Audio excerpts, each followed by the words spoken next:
একসময় একটি ছোট গ্রামে আরিফ নামে এক কিশোর বাস করত। সে ছিল খুবই দয়ালু এবং পরোপকারী। গ্রামের সবাই তাকে ভালোবাসত, কারণ সে সবসময় অন্যের সাহায্য করার চেষ্টা করত।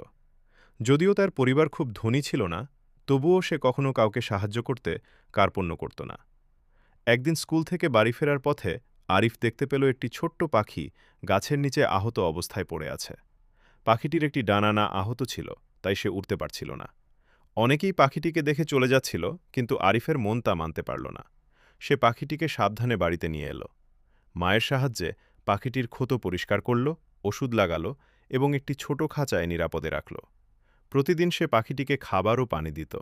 স্কুলে যাওয়ার আগে এবং ফিরে এসে পাখিটির খোঁজ নিত। দিন যেতে লাগল।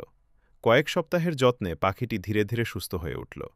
একদিন পাখিটি আবার ডানা মেলে উঠতে সক্ষম হল। আরিফ খাঁচার দরজা খুলে দিল।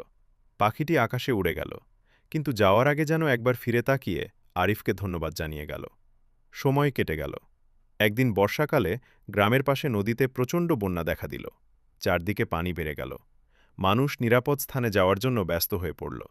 সেদিন আরিফ তার বাবার জন্য ওষুধ আনতে পাশের বাজারে গিয়েছিল। ফেরার পথে হঠাৎ বৃষ্টি ও ঝড় এত বেড়ে গেল যে সে পথ হারিয়ে ফেলল। চারদিকে শুধু পানি আর পানি। ভয়ে তার বুক কাঁপতে লাগল।